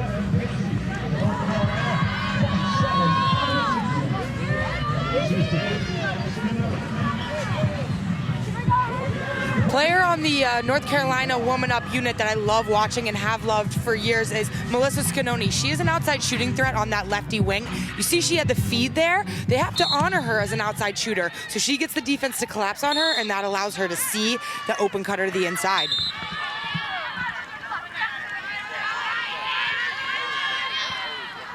Also, her brother Sean just won the PLL championship in February with Chrome LC, and I asked Sean Scanoni, I said, do you let Melissa shoot on you? And he said, absolutely not. That's how lethal of a scorer she is.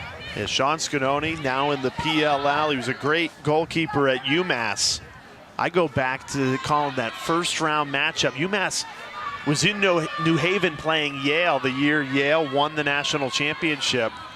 Yale only won that game by 2, and Scanoni almost upset the Bulldogs. That was the closest game Yale had the entire NCAA tournament, was that first round matchup, and a big reason why was Sean Scanoni in cage. Hard foul inside the 8-meter. We're going to get another yellow card here. This against Livy Lawton. This will be a check to the head. We'll send Lawton to the sideline. 2 yellow cards for UNC. Take a second look.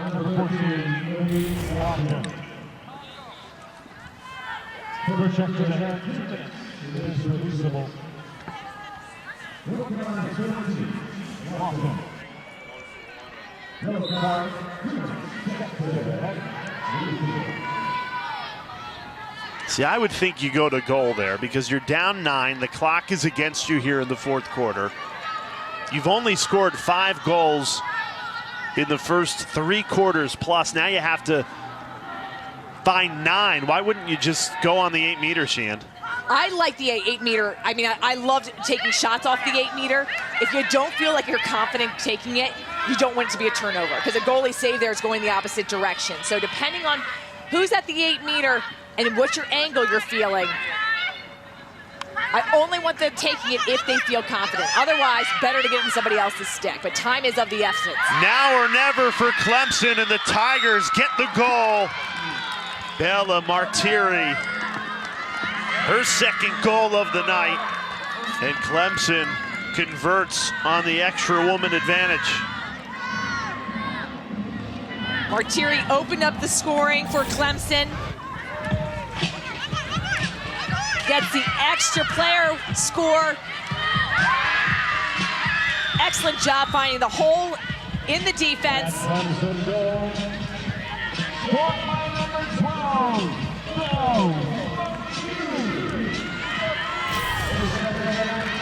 Clemson team's not going down without a fight. 11 minutes to go.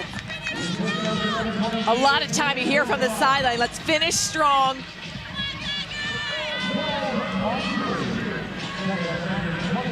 Now, in the back of Allison Kolik's mind, you have to be thinking, okay, maybe we can't come back and win this game, but let's give the committee something to think about come Selection Sunday. Let's battle back as much as we can.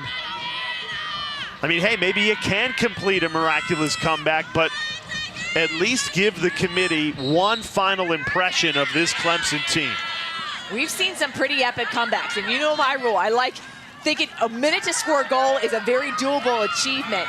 You got to keep the ball out of UNC sticks, play really strong defense. And that's going to be a tall task.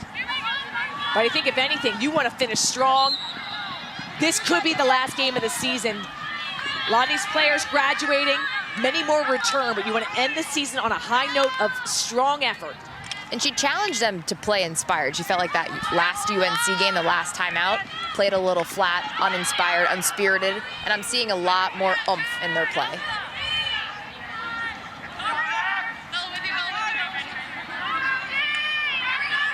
Sometimes you need that challenge, just to step up to the plate.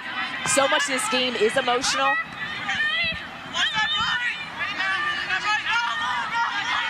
Here's Mackenzie Rich. Double teamed, wins the ball back. North Carolina just has not made many mistakes tonight. Only 3 turnovers. They've only committed 3 fouls. They're going to call it Clemson ball. Might have been the goalkeeper, Lamparter, who got there closest. Yep, she ran that out. Good hustle, recognizing she had an opportunity to run possession.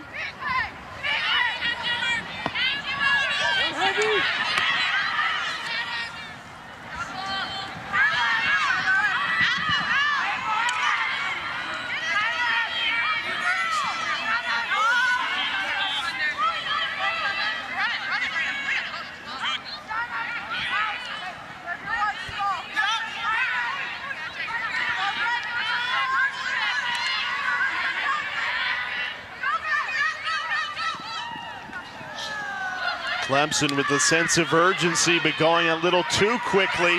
17 turnovers against the Tigers.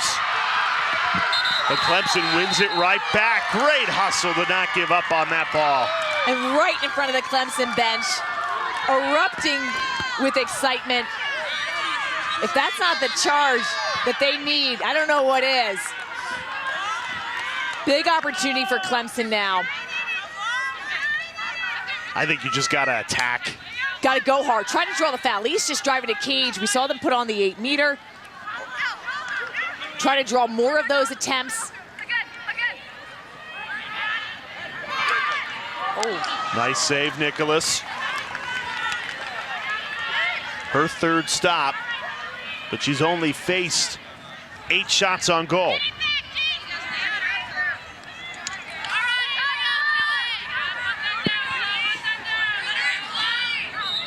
Ooh.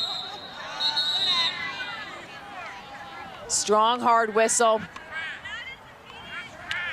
Yellow card comes out. That's on Chloe Ward.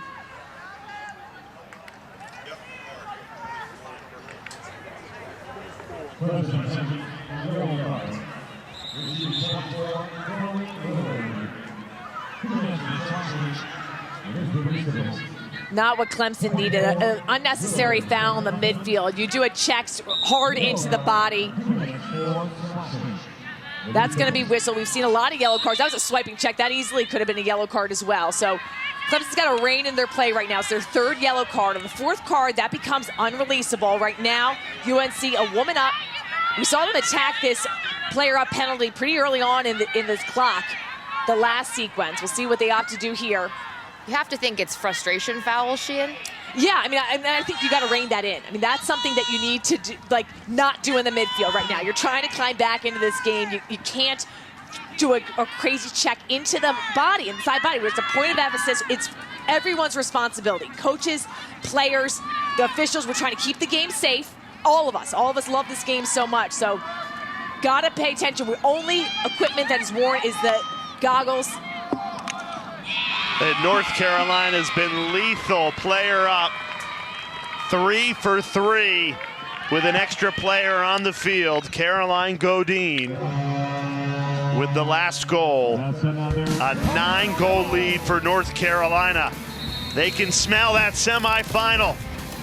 Boston College, Notre Dame, Syracuse, and North Carolina. 7 minutes and 17 seconds away from being that 4th team.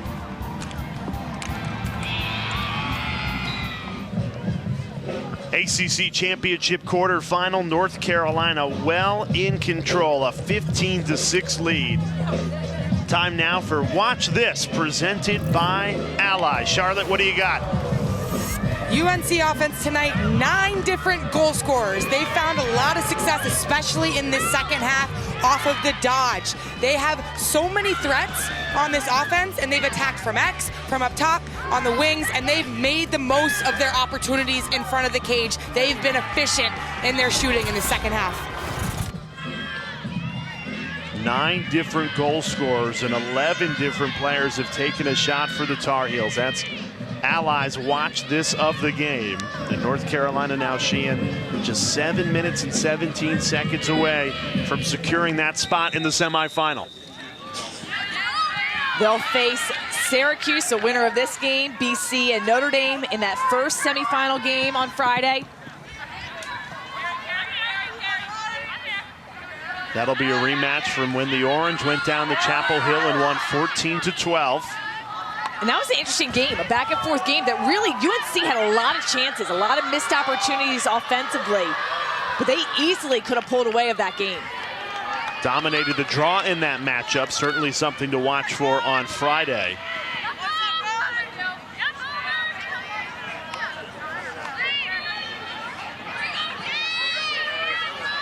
Now, we have been playing lacrosse in Charlotte since 11 this morning. And now 6:30 remaining in our 4th quarterfinal.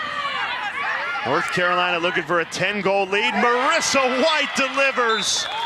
The freshman, so potent in front of goal, puts that one home like she has all season. Really heads-up play by Mackenzie Rich. She feeds inside to Marissa White, who's done an excellent job all season, finishing in tight. Rich pulls it out, doesn't have the dodge opportunity. She gets it into White. White sees it in her stick. You can see her eyes focus on the catch. She wants the ball, make sure that she's got secure possession.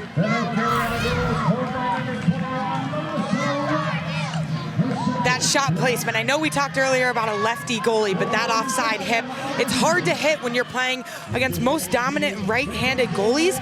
When you play that lefty goalie, you got to shift that mindset, but that was perfect shot placement right there. Charlotte, she doesn't look like a freshman out there, does she? Certainly not. She is ready for this moment. This first ACC tournament for her, but she is showing out. I'm excited to continue to watch her as this week develops. And now a running clock for Clemson, which is their worst nightmare. Just didn't generate nearly enough offense to be competitive in this game.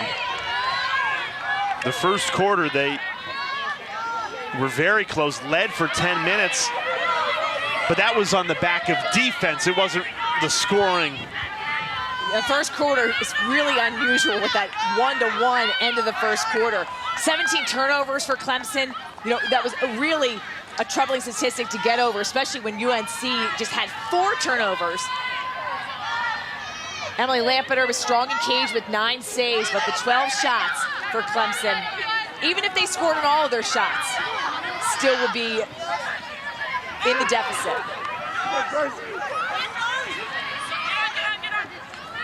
Mackenzie Rich on the run. Lamparter says no.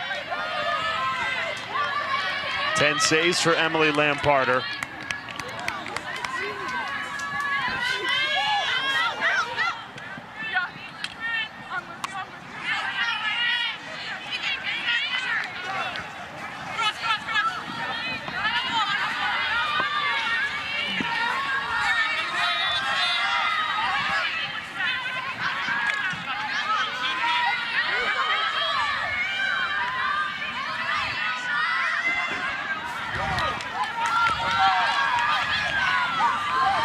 Deflected and cleaned up by Alicia Nicholas.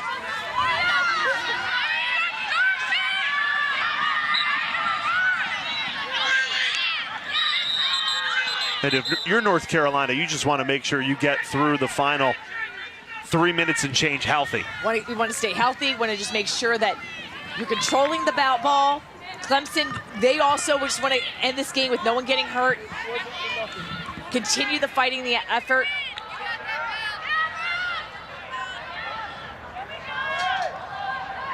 Syracuse awaits in the semifinal, 3 minutes away. Scanoni lost the handle.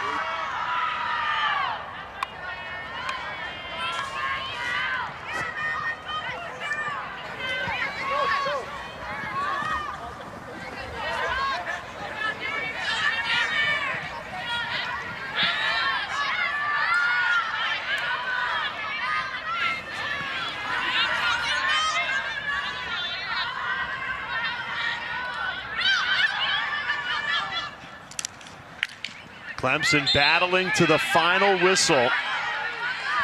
A first-year program in the ACC can be extremely unforgiving. They've given it everything they have and more, not just tonight, but all season long. So much to be proud of. A 12-win season for a first-year program is unheard of. Finishing 6th in the ACC when they were projected dead last in 10th. 4 conference wins. Hugely successful first season. Yeah, I mean, remarkable. Really strong effort. Big win against Duke in March.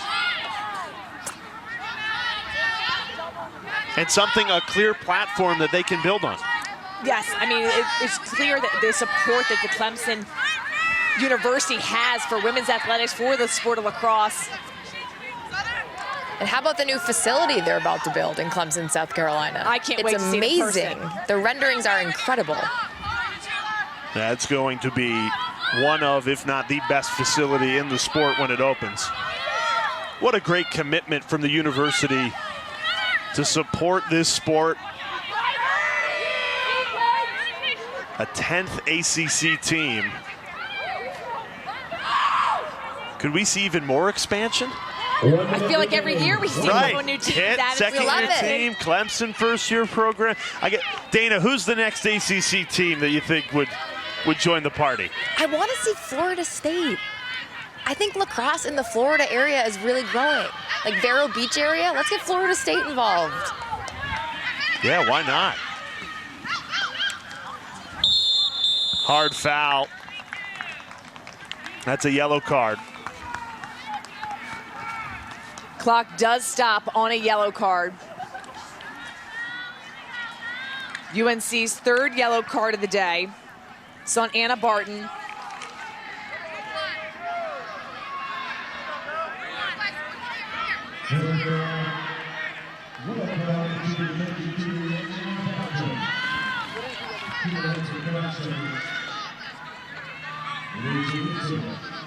I'm sure Jenny Levy's thinking that's a needless foul. Yeah, another cross check. So the officials have been calling that. The players just need to adjust.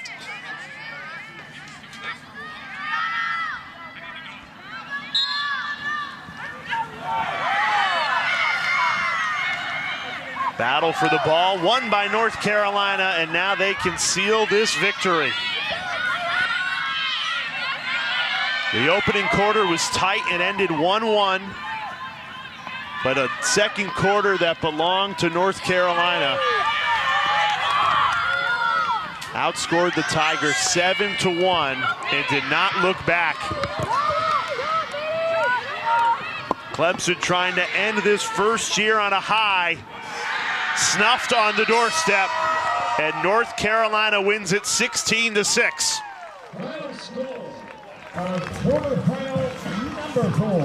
UNC, the smiles are here after a really close first quarter. UNC to be able to get the pieces together, dominating win over Clemson, but congratulations to Clemson on a great first season in the ACC. And it might not be done yet. A long wait for Selection Sunday for the Clemson Tigers. We know Mark Kwolek, husband of head coach Allison Kwolek, will be calculating RPI over the next 10 days to try and figure out if Clemson will be on the right side of the bubble. As far as the ACC Women's Lacrosse Championship presented by Ally is concerned, what a semifinal we've got set up. Boston College, Notre Dame, Syracuse, and North Carolina. Both close regular season matchups, teams very familiar with each other. We've got a great lineup for Friday. For our terrific crew, Charlotte North, Dana Boyle, she and Stanwick Birch, I'm Jay Alter saying so long from Charlotte. What a wild Wednesday in the quarterfinal.